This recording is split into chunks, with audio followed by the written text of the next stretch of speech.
Duduk langkah ikan mas di berangan si kayu are nampak pemain putih baginde di berangan si kayu are nampak pemain putih baginde penyu paninya hai si dare lama ku pandang hati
Sejarah masuknya Islam untuk di Keraton Sambas ini sendiri, awal mula berdirinya. Tapi sampai sekarang sih masih ada perdebatan nih ya, mungkin. Kan memang banyak ada penemuan-penemuan nisan. Salah satunya itu nisan Petinggi Segurunding, kemudian nisan di Marabuan, kemudian di Tekarang. Itu ada berbentuk nisan yang katanya kemungkinan besar itu dari Aceh. Dari Aceh. Dan berbentuk nisannya nisan berbentuk macam burak, kan? Macam burak langgap tuh. Mana deh? Nah, gini. Kemudian ada gini lagi deh. Di karena kemungkinan itu abad 13. Cuman kan memang ada yang mengatakan bahwa Islam masuk ke Sambas ini kan dulu dibawa oleh Genghis Khan. Jadi Islam Han kalau nggak salah, Islam Moancin itu. Jadi tidak ada bekas. Nah, kemudian memang awal itu memang ada salah satu syekh namanya Syekh Maulana Al-Waziqubillah itu udah Islam. Jadi kalau jadi masih ada suatu pendalaman lah mungkin terkait bagaimana Islam masuk ke Kesultanan Sambas itu kan, karena memang Sultan di awal nih memang udah Islam. Oh, udah Islam gitu. Raden Sulaiman itu dari lahir udah Islam. Kemudian menikah dengan Ratu Mas Ayu Bungsu itu masih posisinya masih sama Hindu. Sama Hindu. Kemudian diislamkan oleh Raden Sulaiman. Tapi kan kalau memang mereka itu Hindu, kalau Hindu itu kan terlepas dari demo Hindu India maupun Hindu Majapahit kan kita bisa lihat itu pasti tidak ada berbentuk makam. Nah, yang jelas itu kan pasti makamnya orangnya itu kan pasti dibakar lah, diabunya, dihanyutkan segala macam. Nah, dan ternyata di daerah Kota Lama itu kan Sambas Lama itu di sana awal mulai kerajaan Sambas itu di Kota Lama Galing. Ada salah satu bernama Ratu Pudak itu mertua dari Raden Sulaiman itu udah ada makam di situ. Udah ada makam. Jadi kemungkinan besar itu memang gimana ya? Lebih kepada Islam kejawen lah mungkin nih, Islam yang dibawa oleh orang Majapahit datang ke sini gitu. Ya. Tapi memang masih jadi suatu penelitian lagi gitu terhadap bagaimana Islam masuk ke dataran Sambas nih, sedangkan Kesultanan Sambas itu masuk ke Sambas ini udah Islam.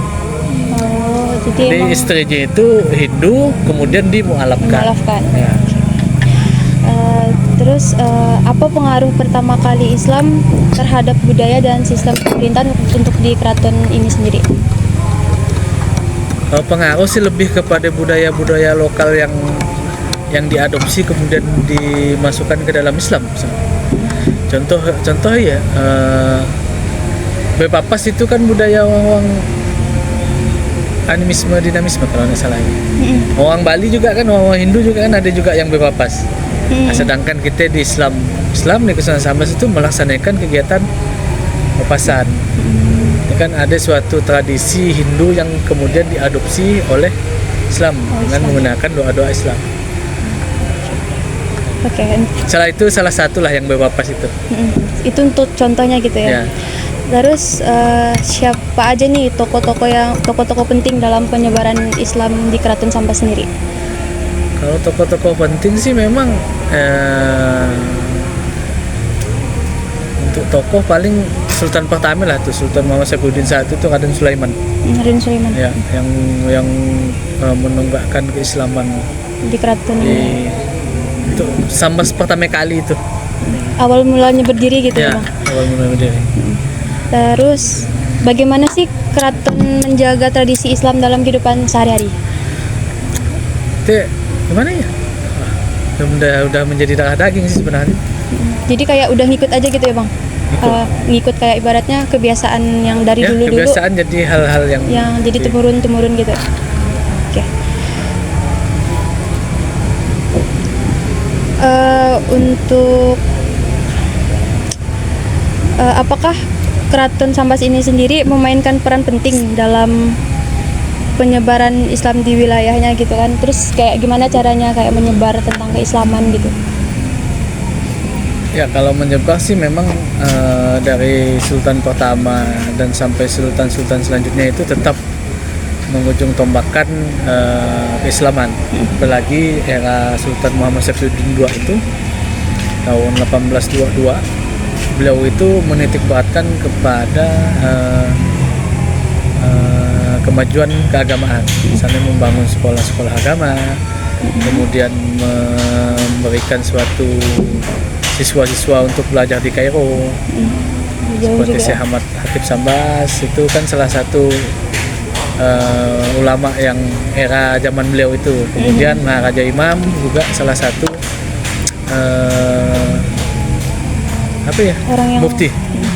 mufti kerajaan Sambas itu salah satu beliau. Dan memang di atas juga kan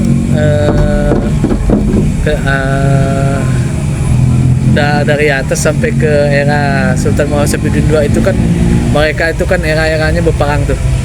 Gimana itu menaklukkan kemudian, tapi di sisi agama seperti yang di Lumbang nih kan ada salah satu makam itu Abdul Jalil Al-Fatani, kemudian Daud Al-Fatani itu kan salah satu ulama-ulama yang datang ke Sambas untuk menyebarkan Islam. selanjutnya kalau untuk hubungan antara ulama dengan penguasa keraton memperkenalkan ajaran Islam tuh kayak gimana bang? Sebenarnya kita ini udah Islam sih sebenarnya. Jadi nggak terlalu rumit lah. Nggak tahu. Karena kita ini skupnya beda dengan yang di Jawa. Kalau di Jawa itu kan raja itu Hindu kemudian menjadi Islam. Nah kalau di kita ini Kalimantan Barat nih kita Islam, udah jadi Islam. Jadi ibaratnya Ngambil kayak, istri pun mualaf, kan tidak ada pengaruhnya. jadi ibaratnya tidak terlalu sulit untuk membawa Enggak. orang-orang itu ya. Kalau untuk di Keraton Sambas ini sendiri, apakah ada upacara atau tradisi khusus yang selalu dipertahankan, yang tidak pernah dihilangkan secara turun-temurun? Banyak sih kita. Seperti misalnya itu bepapas, ya sih kan,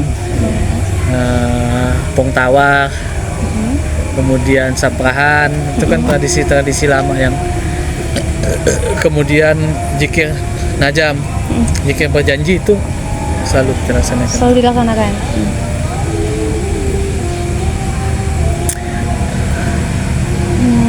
Selanjutnya, kalau untuk hubungan antara keraton dengan umat Islam yang di luar keraton itu kayak gimana komunikasinya? Tidak terlalu rumit juga biasanya.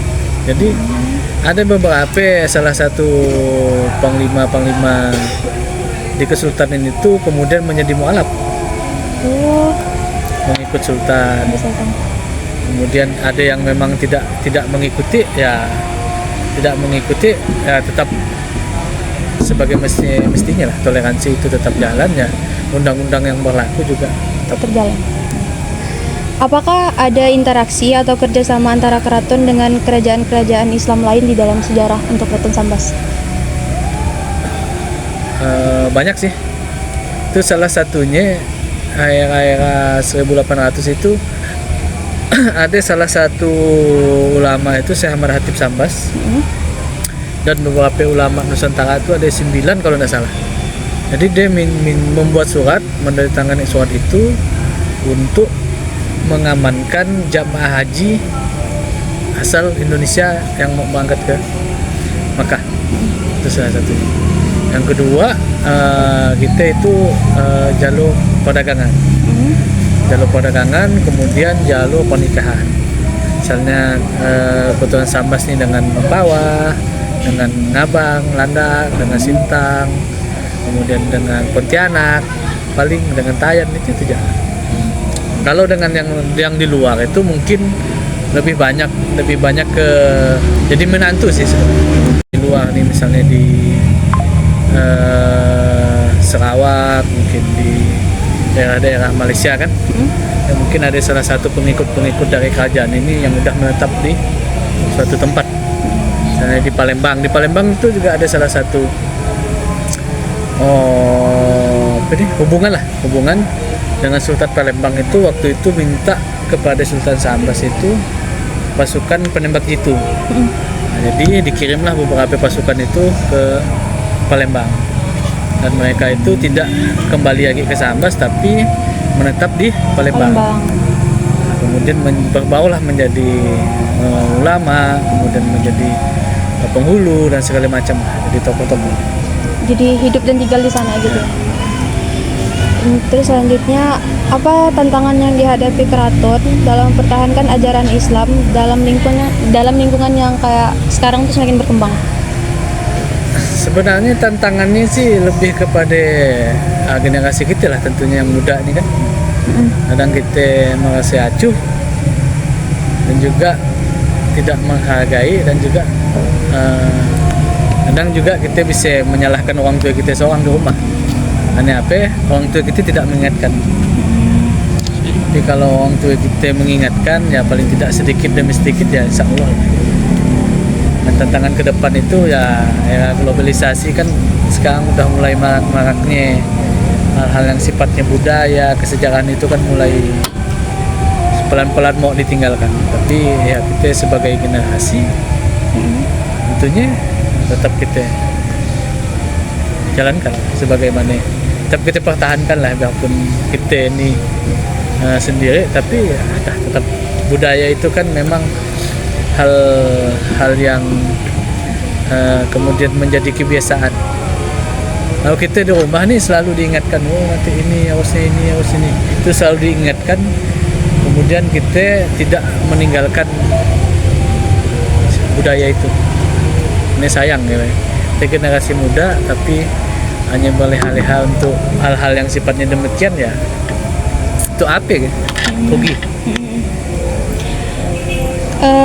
Kalau untuk kita dibalik yang peninggalan ini sendiri gimana Bang? Kalau itu bukan peninggalan, itu buatan baru itu. Oh, buatan baru. Iya. Oh, jadi yang beduk di sebelahnya juga buatan Ya, baru. baru. Tapi kalau masjid itu kan, masjid kan salah masjid. satu Fisik yang nyata gitu. ya fisik yang nyata, kemudian keraton, kemudian ada tempat-tempat pintu gerbang segala macam itu. Tuh contohnya masjid lah, masjid kan itu kan bisa digunakan untuk media dakwah. Di Iya. sisi lain untuk media dakwah, di sisi lain untuk sebagai media sekolah. Kan banyak fungsi. Bisa untuk digunakan apa aja. Nah, terus selanjutnya bagaimana pandangan keraton sendiri terhadap perkembangan Islam untuk di masa depan? Mana ya pandangannya? Ya, semoga itulah Islam tidak sesuai dengan pertanyaan Maharaja Imam itu, Mufti Kerajaan Sambas, yang kemudian dijawab oleh Syekh dari Iran dalam 7 edisi buku. Dan pertanyaannya itu, kenapa orang Kristen itu lebih maju dan kenapa orang Islam ini makin hari semakin mundur? Nah, itu dah. Ya paling tidak ya kita selaku Muslim yang 50-50 ini, paling tidak ya kita tetap nilai-nilai keislaman itu tetap kita junjung. Karena kan sebab yang menjadi suatu permasalahan ini antara nilai agama dan budaya ini kan kadang ada suatu pergesekan. Kadang kita melaksanakan hal-hal misalnya pongtawar, biasanya kan kalau kita sebut pongtawar nih sama nih, menolak bala lah tentunya kan dengan doa-doa segala macam. Tapi di sisi lain banyak orang-orang yang seagama dengan kita itu mengatakan itu bid'ah, itu tidak ada di zaman Rasulullah, itu apa segala macam itu yang menjadi tantangan kita saat itu, itulah deh. Jadi bagaimana kemudian budaya-budaya lokal yang kemudian ditinggalkan untuk kita ya tetap kita jalankan sebagaimana istilah. Pertanyaan selanjutnya, untuk perayaan Idul Adha di Sambas ini kenapa kayak lebih meriah dibandingkan Idul Fitri? Tergantung sih, sebenarnya tergantung. Kalau daerah Sambas kota ini mungkin itulah ya kan, apa deh, terlalu meriah lah. Tapi kalau daerah-daerah misalnya di daerah Kecamatan Sukura, Palu, HP itu memang meriah. Iya. Dibanding kita nih di Sambas kota nih, tidak terlalu kita kalau Idul Adha. Tapi kalau di kampung Lebih meriah. Sami juga dengan Raya Idul Fitri. Nah itu deh. Oh, sama berarti. Ini udah kebiasaan. Jadi deh kalau di kampung itu prinsipnya itu Lebaran itu tetap 1 bulan. Oh. Kalau di Sambas nih 1 minggu, Sambas kota nih. Oh, 1 minggu. Nah, tapi kalau di kampung tetap 1 bulan. Lamanya gitu Ya. Bang. Oke, pertanyaan terakhir Bang. Apa harapan Keraton Sambas sendiri terhadap generasi yang akan mendatang untuk menjaga sejarah dan tradisi Islam yang ada di keraton? Ya pertama, kalau harapan saya itu bagaimana kemudian mahasiswa asal Sambas khususnya kan, mahasiswa asal Sambas itu, dan dia mau jurusan apapun, ya paling tidak kamu harus menulis tentang Sambas supaya tahu bahwa asal usul sejarah dan kebudayaan yang ada di Sambas itu. Ini memang ada beberapa kawan-kawan yang coba kita dorong kan. Ada kemarin dari Untan itu bagian jurusan bahasa Indonesia. Jadi dia menulis tentang inventaris bahasa Sambas yang ada di keraton. Tuh. Jadi contohnya itu misalnya Tawang, Pituk, Pangkeng, Siuk, Serambi itu apa ini ibaratnya itu salah satu. Jadi kita mau cari tahu. Nah, kan kalau lawang itu kan dah jelas itu namanya bahasa Indonesia itu kan pintu. Pintu. Nah itu, tapi memang hal lain kan kenapa sih ini kan bisa jadi suatu hal kritis. Kemudian ada yang menulis tentang bumbu. Ada kawan-kawan Untan juga yang menulis tentang bumbu khas masakan Melayu Sambas. Kemudian ada juga mahasiswa sama mahasiswa Untan juga lah yang nulis tentang buah-buahan, yang ada di kemudian sana. tentang pengobatan, kemudian terlepas ini sejarah peradaban, kemudian tentang kebudayaan. Itu saya rasa itu harapan saya itu gimana supaya kawan-kawan mahasiswa ini tetap selalu mendorong itu ya, sehingga itu tidak akan dimakan zaman. Karena semakin banyak penelitian yang muncul, ya semakin banyak hal-hal yang menarik lagi. Untuk diteliti lagi ya. Sebelumnya Bang tadi lupa untuk perkenalan diri. Oh ya, nama saya Raden Muhammad Rahan, dan, S1 Sejarah, kemudian S2 Ekonomi Syariah. Oh, sama kayak kita. Iya. Jadi S3-nya itu saya ngambil Sejarah Peradaban Islam. Oh, pas banget. Ya, jadi Pas banget. Jadi saya ini meminta mahasiswa itu menulis tentang Sambas, ya saya contohkan dari saya sendiri. Jadi saya menulis itu dulu pendidikan formal era Sultan Muhammad Mulia Ibrahim, Sultan terakhir. Jadi saya dorong saya nulis itu dulu. Di hasil skripsi saya itu saya bagikan. Jadi apa yang ada penelitian yang baru itu silakan.